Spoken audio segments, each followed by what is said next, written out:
bem? Fazendo um videozinho aqui rapidinho sobre essa atual conjuntura, sobre esse momento um pouco turbulento, sobre esses últimos fatos da política aqui no país, principalmente em relação a essa questão do segundo turno das eleições para presidente. Eu quero comentar hoje aqui rapidinho, não vou me deter ao programa em si de governo do Haddad, mas quero falar sobre a questão do Caixa 2 agora, essa denúncia de Caixa 2, em relação a essas mensagens por WhatsApp, financiadas por empresários, e a questão dos debates nesse segundo turno, né? Eu vi algumas pesquisas sobre as intenções de voto e fiquei pensando a respeito daquele conglomerado de pessoas que votam no Haddad e daquele conglomerado de pessoas que votam em Bolsonaro, e sobre essa mudança do voto. A grande maioria diz que não muda, um determinado percentual diz que não muda mais seu voto em relação a Bolsonaro, e outro conglomerado diz também que não muda mais seu voto em relação a Haddad. Um percentual maior em relação a Bolsonaro e um percentual menor comparando um com o outro no caso do Haddad.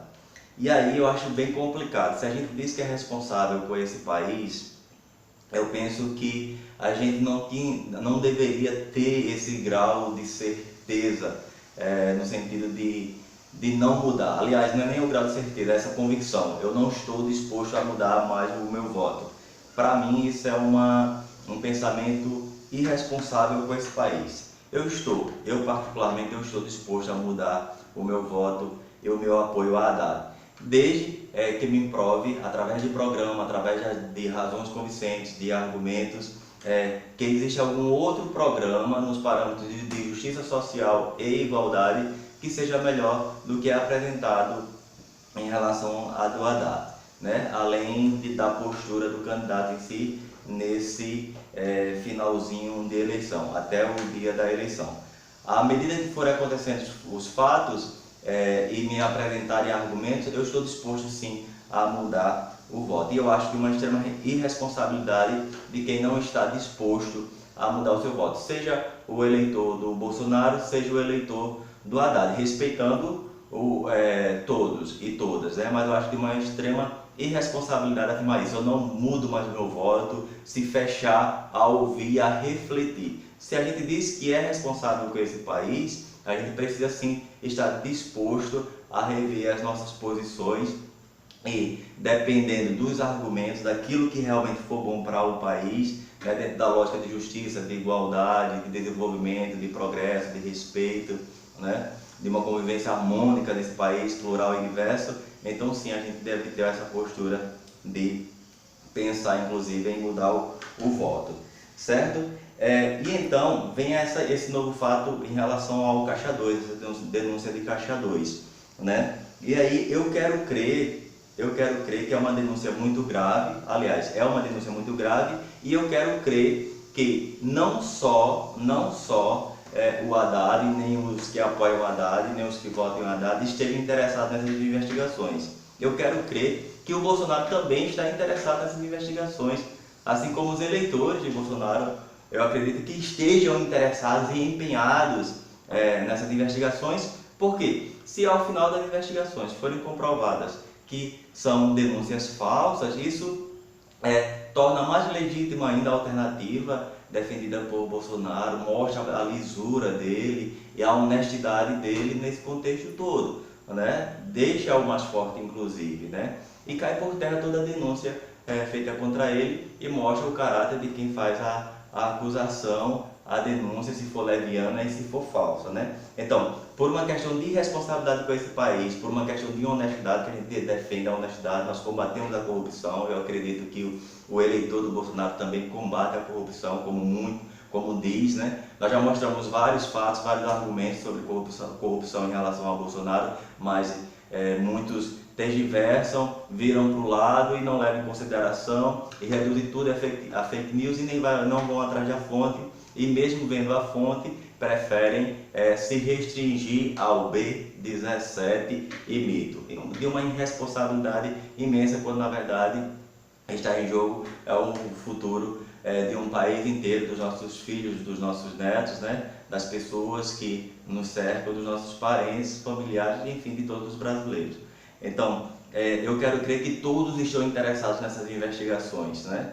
Eu quero crer que quem está apoiando e defendendo Jair Bolsonaro também quer que essas investigações cheguem até o final e doa quem doer, porque aí, se forem verdadeiras, ninguém vai estar sendo mais enganado e aí, inclusive, pode refletir sobre o seu voto e apoio. A não ser que esteja cego realmente e queira mudar de qualquer jeito, inclusive para uma pessoa que ele engana. Eu acredito que não.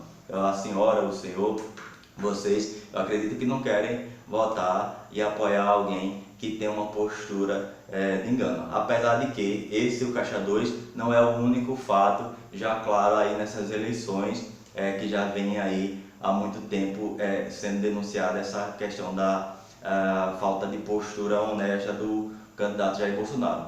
Mas enfim, está aí o coroar nesse sentido. Vamos esperar as investigações e eu particularmente, independente de qualquer coisa, estou torcendo sim pelas investigações, no sentido de verificar realmente quem tem a responsabilidade e culpa nesse sentido, e se não forem verdadeiras eu farei, como eu sempre fiz, darei um posicionamento em relação a isso aí, condenando inclusive quem fez as denúncias de forma infundada, certo?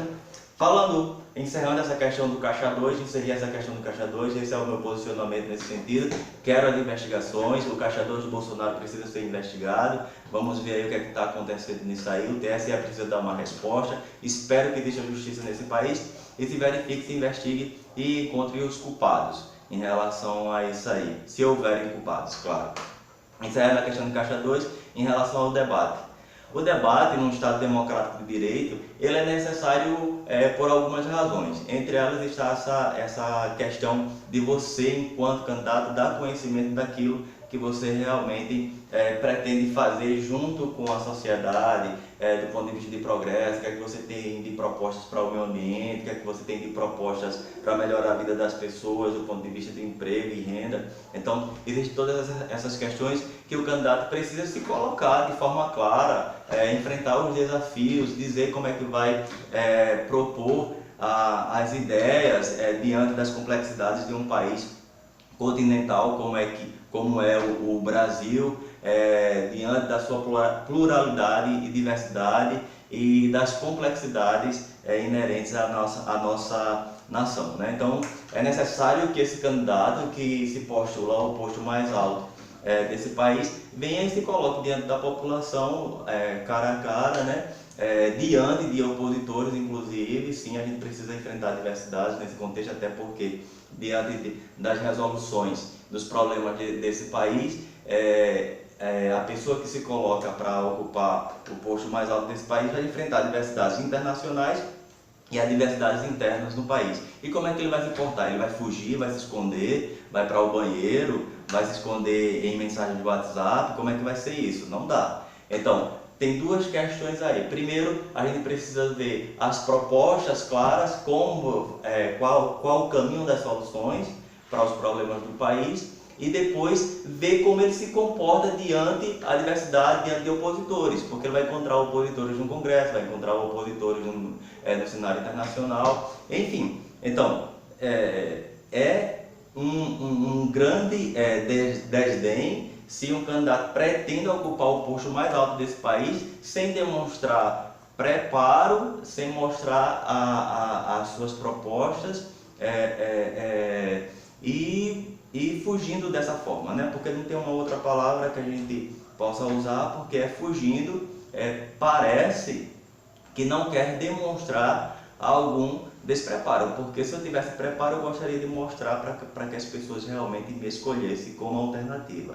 né? Então, fugir de um debate é um ataque direto ao processo democrático, né? Ao processo democrático de direito. Como é que você vai contratar alguém, vamos supor que você tem uma empresa, como é que você vai contratar alguém se a pessoa se nega a fazer a entrevista? Ora, o que está em jogo é o cargo mais alto desse país. Nós somos as pessoas que empregamos a pessoa que vai ocupar o posto mais alto desse país. E nós queremos entrevistá-lo. Nós queremos entrevistar o Haddad, nós queremos entrevistar, queremos conhecer as propostas de Jair Bolsonaro e como ele vai se portar diante disso tudo aí. E fugindo, não vai conseguir mesmo esse emprego, a não ser que você queira assinar um cheque em branco e na sequência destrua a sua empresa.